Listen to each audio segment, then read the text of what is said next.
నమస్తే, welcome to rise and shine. Swamiji mind power ఎలా ఉండాలి, మనిషి పవర్ ఎలా ఉండాలి, నిగ్రహం ఎలా ఉండాలి, శక్తి ఎలా ఉండాలి, ఇవన్నీ కూడా తన శిక్షకులకు స్వామీజీ చెప్పారు. సేవ కూడా ఇందులో ఉంది. అది ఏ సందర్భంలో చెప్పాల్సి వచ్చింది? రామకృష్ణ మఠం స్థాపించిన తర్వాత కొన్ని నియమాలు స్వామీజీ తన శిష్యులకి అందించారు. ఉదయం నుంచి లేచిన టైం నుండి మళ్ళీ రాత్రి నిద్రించే సమయం వరకు ఒక ప్రణాళిక, ఒక సాధన, ఒక శాస్త్రాధ్యయనం, తర్వాత సేవా కార్యక్రమాలు ఇవన్నీ తీసుకొని సర్వతోముఖంగా ఒక వేదాంత దీన్ని మనం ఆచరించాలి అని స్వామీజీ ఇది ఉండింది, ఒక సంకల్పం ఉండింది. టోటల్ పర్సనాలిటీగా ఉండాలి. ఎలాగ ఉండాలి అంటే కొన్ని సందర్భాల్లో చెప్పారు స్వామీజీ, ఈ క్షణం నువ్వు ధ్యానంలో కూర్చొని ఉన్నత కాన్సన్ట్రేషన్ పెరగాలి, ఆ సామర్థ్యం నీకు ఉంది అని నేను చెప్పిన వెంటనే నువ్వు ఒబీడియన్స్తో, వినయంతో అది చేయాలి. నువ్వు ధ్యానం అంటే వేరే ప్రపంచక విషయాలన్నీ కట్ చేసి వెంటనే మనస్సు నిగ్రహించుకొని విల్ పవర్తో దాన్ని కంట్రోల్ చేసుకోవాలి. ఒకటి మధ్యలో ధ్యానం చేస్తున్నప్పుడు అంత ఇంటెన్స్ కాన్సన్ట్రేషన్ ఉన్నప్పుడు నేను నిన్ను లేపి మార్కెట్కి వెళ్ళి కూరగాయలు అమ్మి దాని ఒక ధనం నాకు తీసుకురా అని చెప్తే నువ్వు వెంటనే అలాంటి మార్కెటింగ్ స్కిల్స్ కూడా చేయాలి. మధ్యలో నువ్వు కూరగాయలు అమ్ముతున్నప్పుడు నేను అది ఆపేయి, ఆ పని ఆపేయి, వచ్చి శాస్త్రాధ్యయనం, భగవద్గీత ఉపనిషత్తులు చదువు, అని కామెంటరీస్ చదువు. నువ్వు వెంటనే మైండ్ని అక్కడ డిటాచ్ చేసి నువ్వు అక్కడ చదువు మీద పెట్టాలి. చదువుతున్నప్పుడు ఇవన్నీ మానేసి పేదవాళ్ళకి, రోగులకి నువ్వు నారాయణ సేవ చేయాలి అంటే వెంటనే నువ్వు చేసే ఒక ప్యూర్ మైండ్తో చేయాలి, ఏ డౌట్ మైండ్తో చేయకూడదు. ఇది గురువాజ్ఞ, వినయం, తర్వాత శ్రద్ధ, విశ్వాసం, ఇవన్నీ ఉంటే నువ్వు భగవత్ సాక్షాత్కారం నీకు ఈజీ అవుతుంది అని స్వామి చెప్తూ ఉండేవారు. ఆ సందర్భంలో రామకృష్ణ మఠంకి నియమాలు ఒక పుస్తకమే అందించి దాంట్లో మా సంఘానికి ఒక మిషన్ స్టేట్మెంట్ ఇస్తారు. దీని మీదే మా యాక్టివిటీసు, మా కార్యాచరణలన్నీ జరగాలి అని. దీని ఇంకా విపరీతం దీనికి వెళ్ళకూడదు. మీ ఏ పని చేసినా ఇది యాక్సెస్గా ఉండాలి, ఇది ఆకర్షణీయంగా ఉండాలి, లైట్ హౌస్ లాగా ఉండాలి, స్టాండర్డ్. అది ఎన్ని పనులు చేసినా, కొత్త పనులు ప్రారంభించండి, ఏం చేసినా, but it should be on this focus, light focus లాగా, ఎక్స్రే ఫోకస్ లాగా. దానికి ఒక సంస్కృతంలో ఉపనిషత్తుల నుంచి ఒక సందేశం తీసుకొని స్వామీజీ అన్నారు, ఆత్మనో మోక్షార్థం జగతితాయచ. ఇచ్ఛ అనేది సముచ్చయం మరియు ఉపయోగిస్తాం మనం. ఆత్మ సాక్షాత్కారంతో పాటు నువ్వు జగత్తు హిత చేయాలి, జగత్తు సేవ చేయాలి. జగత్తుని మార్చడానికి వెళ్ళొద్దు నువ్వు, అది సాధ్యం కాదు. జగత్తు సేవ చేస్తూ వాళ్ళ మనోభావాల్లో మార్పు తీసుకురా, అప్పుడు నీకు అసలైన యోగం అవుతుంది అని స్వామీజీ శిష్యులకు చెప్తూ ఉంటారు. ఈ విధంగా వాళ్ళల్లో శాస్త్రాధ్యయనం, ఇటు మార్కెటింగ్ స్కిల్స్, తర్వాత పబ్లికేషన్ ఆఫ్ పుస్తకాలు, ఇవన్నీ వాళ్ళకి అందిస్తూ ఉంటారు మెల్లిమెల్లిగా. రోజుకి ఒక ప్రోగ్రాం పెట్టుకొని స్వామీజీ కొంతమంది ప్రసంగాలు ఇవ్వమని పంపిస్తూ ఉంటారు, కొంతమంది శాస్త్రాధ్యయనం చేయమని పంపిస్తారు. తర్వాత బేలూరు మఠం ఆ భూమి అంతా చాలా విచిత్రంగా ఉంటుంది, చాలా ప్లాన్డ్గా ఉండదు. ఏదో కొనుక్కున్నారు, డబ్బులు విరాళాలు వచ్చాయి కాబట్టి అదన్నీ రెడీ చేయాలి, భూమి రెడీ చేయాలి. నడవడానికి ఇది లేదు, అక్కడంతా వానాకాలంలో బురదగా అయిపోద్ది. నది పక్కనే ఉంది కాబట్టి వరద వస్తే నీళ్ళంతా, గంగా నది నీళ్ళంతా భూమిలోకి వచ్చేసి పాడు చేసేస్తుంది. అవన్నీ ఆ పనులు కూడా బ్రహ్మచారులు చేయాలి. అప్పుడు ఉద్యోగాలు ఇవ్వడానికి జీతం లేదు, డబ్బు లేదు, ఏమీ లేదు, అంతా వీళ్ళే గోచి కట్టుకుని సన్యాసులు అన్నీ చేయాలి. వివేకానంద వాళ్ళకి నాయకత్వం చూపించేవారు, ముందు నించొని వాళ్ళకి సహాయం చేసేవారు, స్ఫూర్తి ఇచ్చేవారు. ఆ సమయంలో జనవరి, ఫిబ్రవరి 1899, అంటే బేలూరు మఠం 1898 డిసెంబర్ 9వ తారీఖు ప్రారంభమైందంటే పూజ జరిగింది. ఈ 2-3 నెలల శిక్షణ అయ్యేటప్పటికి కలకత్తాలో ఆ టైంలో ప్లేగ్ వ్యాధి ప్రారంభమైపోయింది. ఎందుకంటే అక్కడ మురికి వాడలు, తర్వాత కాలుష్యం, తర్వాత సరి అయిన వసతులు లేవు కాబట్టి వీళ్ళు ఎలుకలు ఇవన్నీ అక్కడ ప్లేగ్ ఎలుకల రోగం. దానికంటే ముందు కూడా ప్లేగ్ వచ్చినప్పుడు బ్రిటిష్ వాళ్ళు కొంచెం సహాయం చేశారు, మెడికల్ ఫెసిలిటీస్ అందించారు, కార్పొరేషన్ వాళ్ళు. ఎందుకంటే రాజధాని భారతదేశానికి కలకత్తా ఉండింది. ఈసారి ప్లేగ్ వచ్చినప్పుడు బై దట్ టైం కొంచెం వాళ్ళకి బ్రిటిష్ వాళ్ళు తెలిసింది ఏమిటంటే అక్కడ ఈ రెవల్యూషనరీసు, సమర యోధులందరూ బ్రిటిష్ గవర్నమెంట్ మీద విరుద్ధం చేస్తున్నారని చెప్పి ఆ వైస్రాయ్, లోకల్ కమిషనర్స్ వీళ్ళందరూ ఈ భారతీయ వీళ్ళందరూ చచ్చిపోవాలి, మంచిదైంది ఈ ప్లేగ్ రావడం చెప్పి పట్టించుకోలేదు. ఆ మందుల ఇదన్నీ కొంచెం వెనకాల పెట్టేసుకున్నారు. మనవాళ్ళు కూడా వాళ్ళు చేస్తారని చెప్పి మనవాళ్ళు కూడా ఊరుకుండిపోయారు. ఇటు 2 వైపులను ఇది దొరకటం లేదు సహాయం, ఆరోగ్య సహాయం. తర్వాత దానికి కావాల్సిన క్లీనింగు, దానికి కావాల్సిన ఒక వ్యాక్సిన్స్ అవన్నీ ఇవ్వటం లేదు. మన వాళ్ళు కూడా ఈ అస్పృశ్యత, తర్వాత ఈ అంటరాయితనం అవన్నీ ఉంది, తర్వాత ఇవన్నీ మడి మనం ఎందుకు చేయాలి, కొలాయి లెట్రిన్ క్లీన్ చేయడం ఏంటి, ఇవన్నీ వాళ్ళు కూడా యువకులు కూడా తల్లిదండ్రులు చెప్పారని చెప్పి ఊరుకునిపోయారు. అందరూ తలుపులు వేసుకొని పడుకొని వాళ్ళ కుటుంబాన్ని వాళ్ళు రక్షించుకుంటున్నారు, కానీ సమాజం పట్ల వారు ఏం పట్టించుకునేవారు కాదు. ఇది చూసి స్వామీజీకి సమాచారం వస్తుంది. వేలూరు మట్టికి చాలామంది వచ్చి ప్రార్థన చేస్తారు, ఏమైనా చేయండి ఏమైనా చేయండి. అప్పుడు స్వామీజీ కూడా చూస్తారు, ఆయన బ్యాంక్లోను వాళ్ళ అకౌంట్లోనూ ఒక నయా పైసా ఉండదు.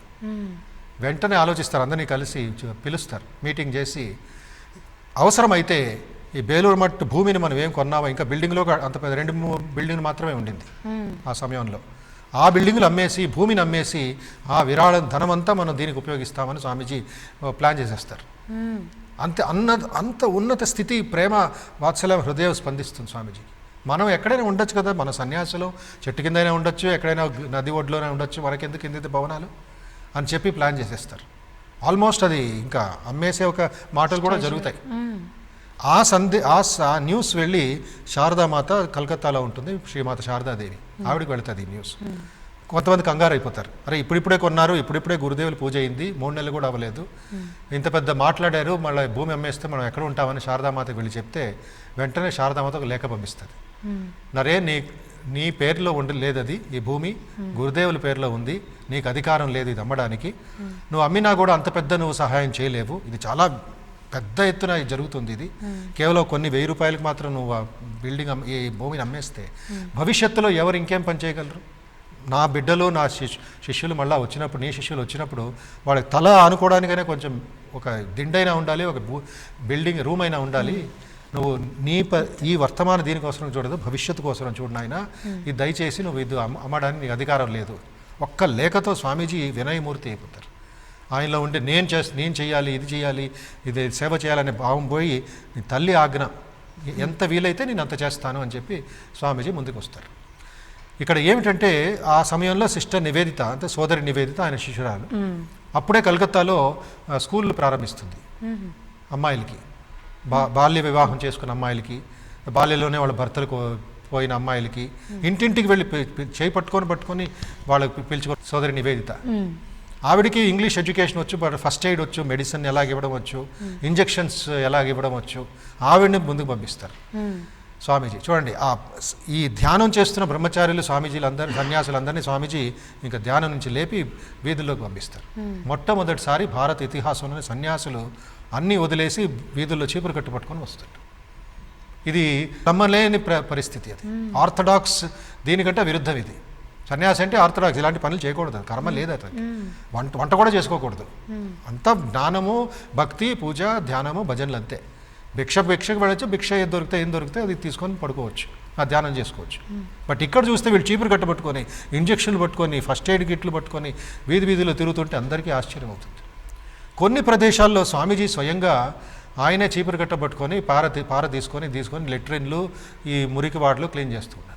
విశ్వ విజేత వివేకానంద ప్రపంచమంతా ఆయన పాదాల దగ్గర కూర్చున్నది. ఆ భావంతో కలకత్తా ప్రజలు కొంత అసూయతో చాలామంది వ్యంగ్యంగా మాట్లాడుతుంటారు వివేకానంద మీద. ఓ పెద్ద బాబు అయిపోయాడు, పెద్ద జెంటిల్మ్యాన్ అయిపోయాడు, అమెరికన్ శిష్యులతో వచ్చాడు, ఇలా మమ్మల్ని అందరినీ పట్టించుకోవడానికి కొంతమందిలో ఆ ఒక ద్వేషం వచ్చింది. సరే, ఎప్పుడైతే స్వామీజీ అన్నారు, ఏమిటి మన ప్రజలే వీళ్ళే చచ్చిపోతూ ఉంటే, బతుకా చావాన్ మధ్యలో ఉంటే, వృద్ధులు పిల్లలందరూ మీరందరూ అస్పృశ్య భావంతో, అంటరాయితనంతో లోపల మీకు సిగ్గేయటం లేదా అని కొంచెం వాళ్ళకి బాగా లెక్చర్ ఇస్తారు, తిడతారు, అక్షంతలు వేస్తారు. ఈయన ప్రారంభిస్తారు లెట్రిన్ క్లీన్ చేయడం సిస్టర్ నివేదిత, సోదరి నివేదిత సహాయంతో. అంతవరకు లెట్రిన్, ఈ మురికి కాలువలు ఎలా క్లీన్ చేయడం మనకి వాళ్ళకి తెలియలే, మన ప్రజలకి తెలియలేదు. ఎవరెవరు చేసుకుంటున్నారు కదా, మనకెందుకు అస్పృశ్యత. స్వామీజీ ఎప్పుడైతే ఆయన పంచ పైకెట్టి ఈ పని చేస్తున్నారు, కొంతమంది యువకులు మెల్లిమెల్లిగా దాన్ని కిటికీలు తెరిచి చూస్తారు. వాళ్ళు అనుకున్నారు పాపం కార్పొరేషన్లో వచ్చి సేవ చేస్తారు, క్లీన్ చేస్తున్నారని. చూస్తే ఈ సన్యాసులు, బ్రహ్మచారులు, సోదరి నివేదిత, సోదరి క్రిస్టియన్ వీళ్ళందరూ వచ్చి సేవలు క్లీన్ చేస్తున్నారు. వాళ్ళకి సిగ్గేస్తుంది యువకులకి, కలకత్తా కాలేజ్ యువకులకి. వాళ్ళు వెనకాల డోర్ నుంచి, గొడ్డుదారి నుంచి వచ్చి వాళ్ళు స్వామీజీ దగ్గరికి వచ్చి అడుగుతారు, స్వామీజీ క్షమాపణ అడిగి మీరు మా చీపురు కట్ట మాకు ఇవ్వండి, మేము చేస్తాం, మాకు నేర్పించండి అని చెప్పిన వెంటనే స్వామీజీ ఇంకొక అరగంట సేపు లెక్చర్ ఇస్తారు. ఇంతవరకు మీ బంధువులే, తాతలు, అమ్మమ్మలు వీళ్ళందరూ చచ్చిపోతూ ఉంటే మీరు ముఖం ఇది పెట్టుకొని దాంకుంటున్నారు వెనకాల, మనకెందుకు అని. ఇప్పుడు నేను ప్రారంభిస్తే మీరు వంతు ఇచ్చి స్వామీజీ అని అడుగుతారా? నా చీపిరి కట్ట మీకు అసలు ఇవ్వను. మీరు చేయాలని అనుకుంటే మీ ఇంట్లో నుంచి మీ చీపిరి కట్టలు మీ పారలు తెచ్చి ప్రారంభించండి. వాళ్ళ ఇంటి నుంచి పరిగెత్తుకొని అప్పుడు బ్రేక్ అవుద్ది. ఆర్థోడాక్స్ అనేది, ఈ యొక్క మడి అనేది, మైలనం అనేది అంతా ఎరిగి ప్రజల్లో ఒక వెలుగు తీసుకొస్తారు స్వామి వివేకానంద. ఇది అవసరం ఉండింది. ఇవన్నీ మన ఉపనిషత్తుల్లో మన దీంట్లో వచ్చిన ఒక సందేశం ఇది. స్వామీజీ అంటారు ఒక చోట 4 దేవుళ్ళు మన ఉపనిషత్తులు చెప్తాయి. ఏమిటంటే మాతృదేవోభవ, పితృదేవోభవ, ఆచార్య దేవోభవ, అతిథి దేవోభవ అని ఉన్నాయి 4. ఇంకొక ఈ పరిస్థితి చూసి స్వామీజీ ఇంకొక 3 మంత్రాల్ని భక్తులకి ఇస్తారు, శిష్యులకి ఇస్తారు. ఏమిటది? మూర్ఖ దేవోభవ, దరిద్ర దేవోభవ, రోగి దేవోభవ. ఈ విధంగా స్వామీజీ సర్వీస్కి, సేవకి ఒక కొత్త రూపం ఇస్తారు. ఇది సేవ కాదు, ఇది పూజ. సహాయం కాదు, ఇది భగవత్ కైంకర్యం. ఈశావాస్యం ఇదం సర్వం. భగవంతుడు మన ముందున్నారు. అలాంటి భగవంతుడు ఏడుస్తూ ఉంటే మీరు ఏ భగవంతుడి గురించి ధ్యానం చేస్తున్నారు? కళ్ళు తెరిచి చూడండి ముందు. ఆ భగవంతుడు ఆ రోగికి సేవ చేయండి. రోగి నారాయణ కాళ్ళు ముట్టి నమస్కారం చేయండి. ఆ నారాయణుడు అడుగుతున్నాడు అన్నం కావాలని, ఆ నారాయణుడు అడుగుతున్నాడు నాకు మందులు కావాలి అని. నీ మిఠాయిలు, నీ ఒక కేసరి హల్వాలు అడగటం లేదు. స్వామీజీ ఆ హృదయం స్పందించి విశాలమయ్యి ఈ చీపురుగట్టు తీసుకొని మొట్టమొదటిసారి కలకత్తాలో విజృంభిస్తారు. ఒక క్లీనింగ్ ప్రాసెస్ స్టార్ట్ చేస్తారు. మానవ సేవే మాధవ సేవ అని భగవద్గీతలో చెప్పింది. చూపించు, కేవలం మాట కాదు, ఆయనే చేసి అప్పుడు ప్రజల్లో న్యూస్ పేపర్స్లో దీంట్లో విశేషమైన ఆకర్షణ కలుగుతుంది. అంత మహాత్ముడైన మహానాయకుడైన వివేకానంద రోడ్లో ఒక మామూలు పట్టుకొని నడుస్తూ పనిచేస్తూ ఉంటే ఎవరికి ఇదవదు? రోమాంచం అవుతుంది, స్పందిస్తుంది. ఆ విధంగా సిస్టర్ క్రిస్టిన్ నివేదిత వీళ్ళందరూ అమెరికన్ సోదరు అందరూ ముందుకు వస్తారు. స్వామి ఆ తర్వాత ప్లేగ్ అంతా ఇదే. మళ్ళీ ఈ సిస్టర్ నివేదిత వీళ్ళందరూ గవర్నమెంట్కి వెళ్ళి వాళ్ళు పోటాడతారు. వాళ్ళు అదే భాషలో అదే ప్రజలు కాబట్టి వాళ్ళకి ఆ కాన్ఫిడెన్స్ ఉంది, ఎవరు ఎక్కడ మాట్లాడాలని. మనకి కొంచెం సందేహం, మనకు కొంచెం ఇది ఉండింది, బాధ, ఒక నెగటివ్ యాటిట్యూడ్, ఒక హెజిటేషన్, ఒక సంశయం, వింటారా లేదా అని మనకెందుకు అని. బట్ ఎప్పుడైతే సిస్టర్ నివేదిత, మరి క్రిస్టియన్, తర్వాత జోసెఫైన్ మ్యాక్లౌడ్ ఇలాంటి స్వామీజీ అమెరికన్ శిష్యులు వెళ్ళి మాట్లాడతారో వాళ్ళకి కూడా మనోభావం చేంజ్ అవుతుంది. ఇక్కడ ఈ పరిస్థితులు ఏమిటంటే జోసెఫైన్ మ్యాక్లౌడ్ ఆవిడికి స్వామీజీ చెప్తారు, నాకేమైనా చేయాలనుకుంటే భారతదేశాన్ని ప్రేమించు అని. ఇది అవసరాలు. ఇలాంటి సమయాల్లో ఆవిడ ముందుకు వచ్చి ధన సహాయం చేయడం, గవర్నమెంట్ వాళ్ళ దగ్గర మాట్లాడడం, స్వామీజీ గురించి 10 మందికి చెప్పడం. బికాజ్ ఆ టైంలో బ్రిటిష్ వాళ్ళకి వివేకానంద అంటే కొంచెం ఇదిగా ఉండేది, అంత పెద్ద నమ్మకం ఉండేది కాదు. బట్ ఈవిడ వెళ్ళి వాళ్ళల్లో ఆ నమ్మకం తీసుకొచ్చింది. అందుకే స్వామీజీ ఇలాంటి వాళ్ళందరినీ చేత పట్టుకొని మీరు కూడా రామకృష్ణ సేవలు చేయండి, ఈ విధంగా ముందుకు వెళ్ళండి అని ఈ సేవాభావాన్ని ప్రాక్టికల్గా తీసుకొస్తారు వివేకానంద. అప్పటి నుంచి ప్రారంభమైంది సేవాభావం. ఇప్పుడు కూడా రామకృష్ణ శాఖల్లో చూడొచ్చు. ఎంత పెద్ద స్వామీజీని చూసాం మేము కూడా, మా గురువు గారు ఇత్యాది వాళ్ళందరూ ఆ లైన్లోనే, ఆ స్పిరిట్తోనే, ఆ స్ఫూర్తితోనే ఎక్కడ మధ్యరాత్రి అయితే మధ్యరాత్రి, మధ్యాహ్నం అయితే మధ్యాహ్నం, ఎండల్లో, వానల్లో, వరదల్లో ఎక్కడ పడితే భారతదేశం అంతా ఇంకా మునిగిపోయి వాళ్ళు ప్రాణం పోయే వరకు సేవలు చేస్తూ ఉంటారు. ఎందుకంటే ఆ మహానాయకుడు వివేకానందనే కళ్ళు ముందు చూపించి వాళ్ళకి దారి చూపించారు. సో ఈ సేవ అనే దానికి కేవలం ఎన్జిఓలాగా మేము సహాయం చేయము. ఇది సేవ వర్క్ కాదు, సోషల్ వర్క్ అనేది ఒకటి ఉంటుంది. ఎన్జిఓలు చేస్తుంటారు కదా స్వయం ఈ సంస్కర్తలు. ఎన్జిఓ నేషనల్ ఈ నాన్ గవర్నమెంటల్ ఆర్గనైజేషన్ ఈ వర్క్ చేస్తారు, వాళ్ళు చాలా మంచి పని చేస్తారు. బట్ రామకృష్ణ దీనికి వచ్చినప్పుడు సంఘానికి ఇది పని కాదు, ఆధ్యాత్మిక పూజ, spiritual service, seeing God in man. అదే భావం. నేను ఇప్పుడు గుడికి వెళ్ళటలేదు, మనం ఇక్కడ మాట్లాడుకుంటున్నాం ఈ ఎపిసోడ్స్లో లేక వేరే ప్రోగ్రామ్స్లో. అది నా ప్రత్యేకంగా ఏమిటంటే ఇదే నా పూజ. గుడిలో నేను మంత్రాలు జపిస్తానో లేక ఆరతి ఇస్తానో పాటలు పాడతానో అది వేరే టైం. బట్ ఇది నేను వాంగ్ పూజ, శివుడికి నా పూజ, ఇది రామకృష్ణుడికి నా పూజ. ఆ మంత్రాల బదులు నేను ఆ ఉపనిషత్ వాక్యాలు ఎక్స్ప్లెయిన్ చేస్తున్నాను. కొంతమంది హాస్పిటల్లో ఉంటారు, వాళ్ళ మంత్రాల బదులు మందులు ఇస్తారు పేదవాళ్ళకి, రోగులకి. ఈ విధంగా ఏం పని చేసినా కూడా it is a focus towards the divine. అప్పుడు మన ఎవల్యూషన్ జరుగుతుంది. ఆత్మనో మోక్షార్థం జగత్తితాయ అనే మాటకి ఇది ప్రూఫ్గా ఉంటుంది. అంటే వివేకానందుడు పెట్టిన స్టాండర్డ్స్లో సేవ అనేది అత్యుత్తమమైనదేమో. అతి ఉత్తమమైనది ఇదే అసలైన మార్గం అని స్వామీజీ సన్యాసులకి ఇచ్చిన ఒక కొత్త ప్రోగ్రామ్. స్వామీజీ సేవ గురించి చాలా చక్కగా చెప్పారు. మరి విద్యార్థులు ఎలాంటి క్వశ్చన్స్ అడుగుతారో చూద్దాం. నమస్తే స్వామీజీ, మనలో ఉన్న అహాన్ని మరియు హర్షడ్ వర్గాన్ని ఎలా త్యజించాలో సెలవిస్తారు? చాలా అద్భుతమైన ప్రశ్న.